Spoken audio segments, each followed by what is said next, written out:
Hello and welcome to my YouTube channel Style Plus. If you like my video then like it, share it and subscribe to my channel. Pol science का second chapter है भारतीय संविधान में अधिकार। अब हम जानते हैं अधिकार के बारे में।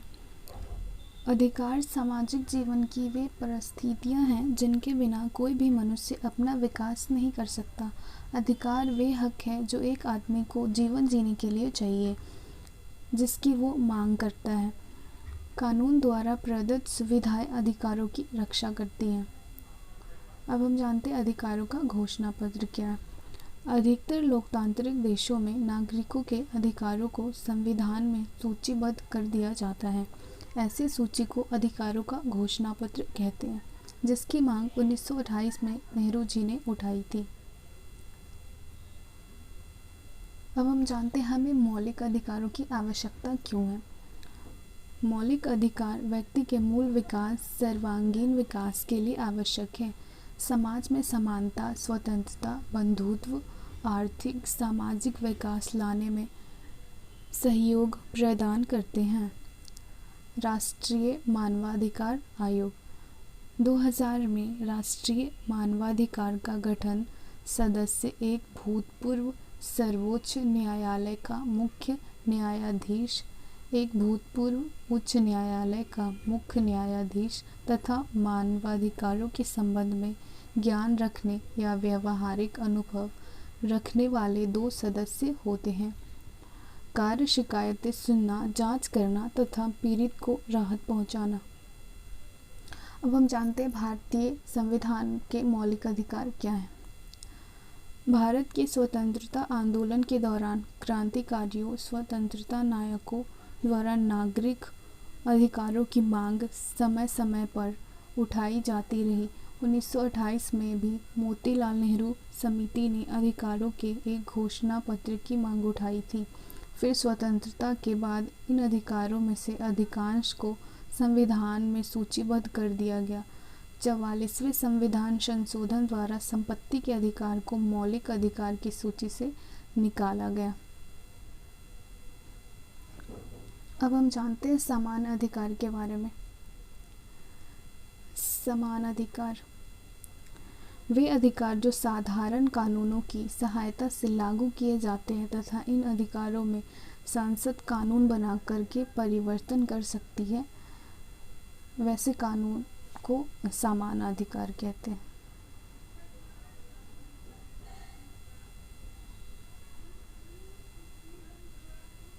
मौलिक अधिकार वे अधिकार जो संविधान में सूचीबद्ध किए गए हैं तथा जिनको लागू करने के लिए विशेष प्रावधान किए गए हैं। इनकी गारंटी एवं सुरक्षा स्वयं संविधान करता है। इन अधिकारों में परिवर्तन करने के लिए संविधान में संशोधन करना पड़ता है। सरकार का कोई भी अंग मौलिक अधिकारों के विरुद्ध कोई कार्य नहीं कर सकता। अब हम जानते हैं समता का अधिकार के बारे में। समता का अधिकार क्या है? ये आर्टिकल 14 में गारंटी कानून समता और समान कानूनी सुरक्षा प्राप्त करने के बिना भेदभाव की। आर्टिकल 15 में है सरकार धर्म, जाति, लिंग या जन्म स्थान के आधार पर भेदभाव मुक्त समाज की स्थापना। आर्टिकल 16 में है सार्वजनिक नियुक्तियां में अवसर समानता। आर्टिकल 17 में समाज से छुआछूत की समाप्ति। आर्टिकल 18 में है सैनिक एवं शैक्षिक उपाधियों के अलावा उपाधियों पर रोक। अब हम जानते हैं स्वतंत्रता का अधिकार क्या होता है। आर्टिकल 19 स्वतंत्रता भाषण एवं अभिव्यक्ति, संघ बनाने, सभा करने, भारत भर में भ्रमण करने, भारत के किसी भाग में बसने और स्वतंत्रता पूर्वक कोई भी व्यवसाय करने की। आर्टिकल 20 अपराध में अभियुक्त या दंडित व्यक्ति को संरक्षण प्रदान करना। वैसे ही आर्टिकल 21 है। आर्टिकल 22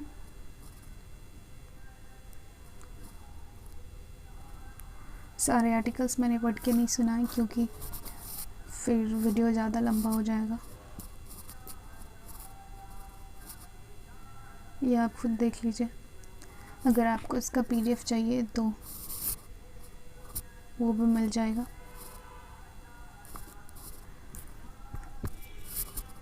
अगला पॉइंट है शोषण के विरुद्ध अधिकार। आर्टिकल 23 मानव व्यापार, तस्करी और बल प्रयोग द्वारा बेगारी, बंधुआ मजदूरी पर प्रतिबंध। जब भारत आज़ाद हुआ तब भारत के कई भागों में दास्ता और बेरोजगार प्रथा प्रचलित थी। जमींदार किसानों से काम करवाते थे परंतु मजदूर नहीं देते थे। विशेषकर स्त्रियों को पशुओं की तरह खरीदा और बेचा जाता था। आर्टिकल 24 खदानों, कारखानों और खतरनाक कामों में बच्चों की मनाही।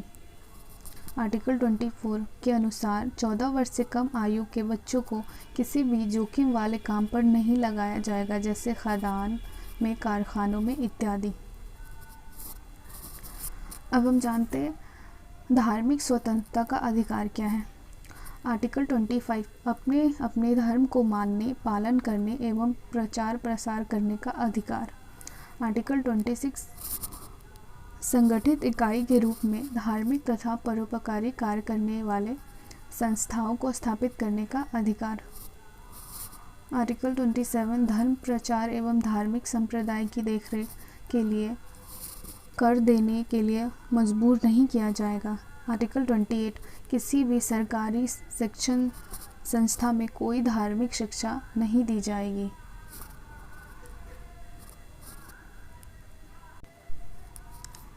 अब हम जानते हैं संस्कृति और शिक्षा संबंधित अधिकार। आर्टिकल 29 भारत के किसी भी राज्य के नागरिकों को अपनी विशेष भाषा, लिपि या संस्कृति को बनाए रखने का अधिकार देता है। आर्टिकल 30 इसके अंतर्गत भाषा तथा धार्मिक अल्पसंख्यकों को शिक्षा संस्थाओं की स्थापना तथा उनके प्रशासन को चलाने का अधिकार प्रदान करता है। अब हम जानते हैं संवैधानिक उपचारों का अधिकार। अनुच्छेद 32 संविधान के जनक डॉक्टर अंबेडकर ने इस अधिकार को संविधान का हृदय और आत्मा की संज्ञा दी है। इसके अंतर्गत न्यायालय कई विशेष आदेश जारी करते हैं जिन्हें रिट कहते हैं, जो निम्न प्रकार है। फर्स्ट में है बंदी प्रत्यक्षीकरण, सेकंड में है परमादेश, थर्ड में है प्रतिषेध, फोर्थ में अधिकार परीक्षा, 5 में है उत्प्रेषण, 6 में है संवैधानिक उपचारों का अधिकार। यह दक्षिण अफ्रीका का संविधान। दक्षिण अफ्रीका का संविधान दिसंबर 1986 में लागू हुआ, जब रंगभेद वाली सरकार हटने के बाद देश गृह युद्ध के खतरे से जूझ रहा था। दक्षिण अफ्रीका में अधिकारों की घोषणा पत्र प्रजातंत्र की आधारशिला है। दक्षिण अफ्रीका के संविधान में सूचीबद्ध प्रमुख अधिकार हैं।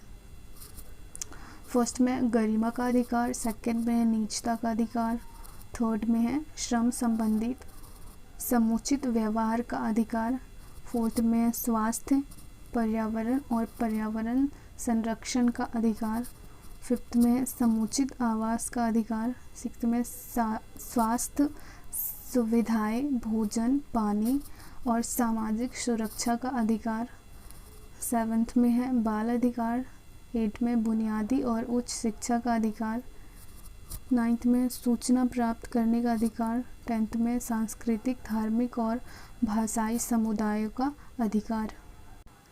अब हम जानते हैं राज्य के नीति निर्देशक तत्व क्या हैं। स्वतंत्र भारत में सभी नागरिकों में समानता लाने और सबका कल्याण करने के लिए मौलिक अधिकारों के अलावा बहुत से नियमों की ज़रूरत थी। राज्य के नीति निर्देशक तत्वों के तहत ऐसे ही नीतिगत निर्देश सरकारों को दिए गए हैं जिनको न्यायालय में चुनौती नहीं दी जा सकती है, परंतु इन्हें लागू करने के लिए सरकार से आग्रह किया जा सकता है। सरकार का दायित्व है कि जिस सीमा तक इन्हें लागू कर सकती है करें। प्रमुख नीति निर्देशक तत्वों की सूची में 3 प्रमुख बातें हैं। फर्स्ट है वे लक्ष्य और उद्देश्य को जो एक समाज के रूप में हमें स्वीकार करने चाहिए। सेकंड में वे अधिकार जो नागरिकों को मौलिक अधिकारों के अलावा मिलने चाहिए। थर्ड में है वे नीतियाँ जिन्हें सरकार को स्वीकार करनी चाहिए। नागरिकों का मौलिक कर्तव्य क्या है उसके बारे में जानते हैं। 1976 में 42वें संविधान संशोधन द्वारा नागरिकों के मौलिक कर्तव्यों की सूची अनुच्छेद 51 का समावेश किया गया है। इसके अंतर्गत नागरिकों के 10 मौलिक कर्तव्य निम्न हैं। फर्स्ट है संविधान का पालन करना, राष्ट्रध्वज और राष्ट्रगान का सम्मान करना, राष्ट्रीय आंदोलन को प्रेरित करने वाले उच्च आदर्शों को हृदय में संजोए रखना और उनका पालन करना। भारत की संप्रभुता, एकता और अखंडता की रक्षा करना। फोर्थ है राष्ट्र रक्षा एवं सेवा के लिए तत्पर रहना। फिफ्थ है नागरिकों में भाईचारे का निर्माण करना। अब हम जानते हैं नीति निर्देशक तत्वों और मौलिक अधिकारों में क्या संबंध है। दोनों एक दूसरे के पूरक है। जहां मौलिक अधिकार सरकार के कुछ कार्यों पर प्रतिबंध लगाते हैं, वहीं नीति निर्देशक तत्व उससे कुछ कार्यों को करने की प्रेरणा देते हैं। सेकेंड है मौलिक अधिकार खास तौर पर व्यक्ति के अधिकारों को संरक्षित करते हैं, वहीं पर नीति निर्देशक तत्व पूरे समाज के हित की बात करते हैं।